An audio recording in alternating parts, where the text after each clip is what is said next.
So my journey when it comes to learning to be content actually started where most of yours started, that you can remember. Mine started in high school. I'm just gonna put some words around some stuff that you already know. There is always somebody with more, right? You know this, right? There is always someone who is richer, who is skinnier, who is smarter, who is hipper, who is more talented-er, or their girlfriend is prettier, or their boyfriend is cuter, or their job is better-er. I mean, everywhere you look, whatever you want to do, whatever you want to be good at, whatever you think you're good at, and whatever you think you've accomplished, there's always somebody with more. And you find yourself not being able to get along with certain kinds of people who remind you of who you'll never be, and what you'll never look like, and who you'll never marry, and what you'll never do in your future. They got your job. They're living your dream.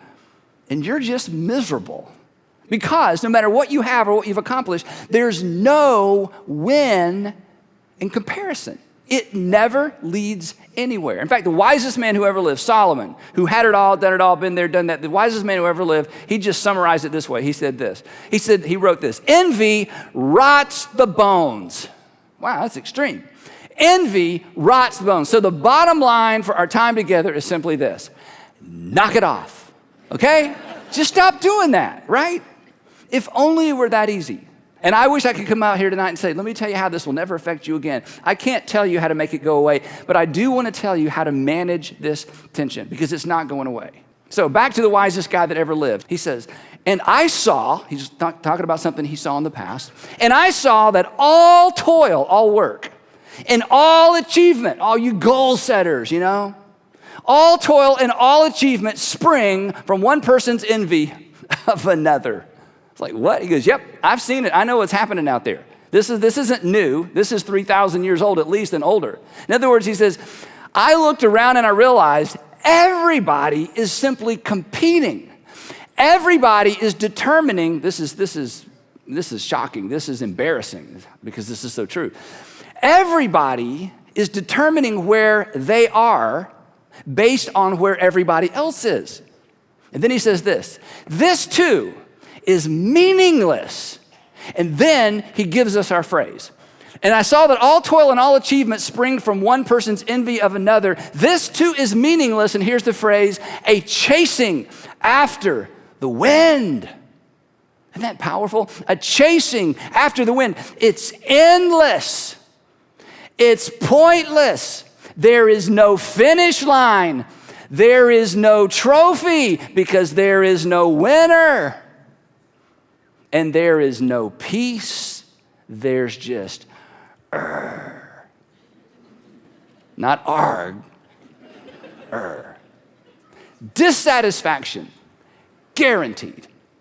Dissatisfaction, guaranteed, because comparison is what puts the dis and discontentment. Now, fortunately, Solomon's not through, because he knows there's another side of this, and he knows what some of us are thinking. Because the whole idea of not chasing the wind is not an invitation to be passive. He wasn't like, just live and let live. It doesn't matter. You live today and gone tomorrow. I mean, he said some things like that in Ecclesiastes. But in terms of his life personally, he accomplished a great deal. So here's what he says. He says, now don't take this to an unhealthy extreme. Fools fold their hands and ruin themselves. Fools say, well, you know what? Since I can't keep up, since everybody's better than me, since everybody has more talent than me, since everybody had a better family, since everybody else, I'm just not even going to try. Solomon says, no, only a fool does that. Being unproductive is not the answer. He's like, look, don't spend your life chasing the wind, and don't fold your hands and go, oh, well, why try?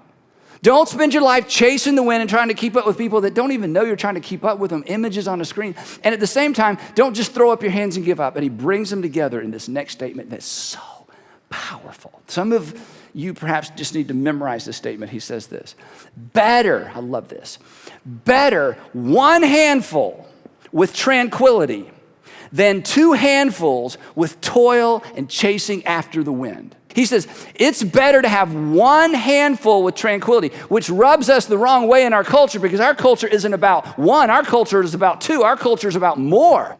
We assume more is better. That's what we're taught every single day. We assume more is better, but chasing more always leaves us wanting more. So here's his point. This is why it's so powerful. Less is actually more when the less you hold is what you were created for.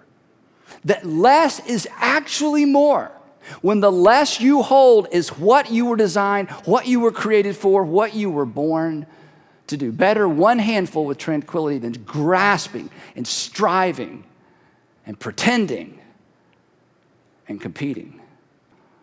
Now, this is a hard question, and I had to wrestle this one to the ground many years ago. There's an answer to this question, whether you've asked the question or not, and whether you know the answer or not. There's an answer to the question, why are you doing this? Why are you striving? Why are you toiling? Why are you pushing? Why are you gritting your teeth? Why? Who is it for? Well, I'm just doing it for me.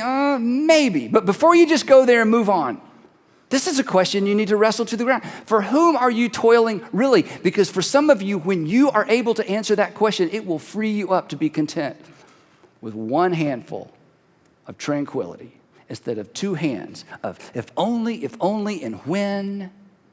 You have to learn to run your race and quit chasing the wind. Back to Solomon. Here's what he says. A heart at peace gives life to the body, but envy rots the bones. You cannot, I don't care how rich you are, poor you are, how good looking you are, where you live, who you're connected to, you cannot compare your way to peace. Look to other people for inspiration and celebrate their success. You look to them for inspiration, but you don't look to them for imitation. When you see somebody knocking it out of the park, maybe somebody living your dream, somebody driving your car, somebody going to your school, getting your degree, you celebrate them. You say, I'm so happy for you, but I am running my race and I am staying in my lane. I'm not going to waste an ounce of my energy resenting you. I'm not going to waste an ounce of my life being jealous of you because I'm running my race in the lane that God has put me in. Here's the thing, please, because you only get one shot. Don't miss the life. Don't miss Don't miss the life God has for you, and don't miss what life has for you. You will never experience your life fully. You will never experience your life fully until you embrace what is right in front of you. Hey, thanks so much for watching. If you enjoyed this video, please make sure you check out the links on your screen for what to watch next, and check out the description below where we are going to provide you with free resources designed to help you make better decisions and live with fewer regrets. And again, thanks for watching.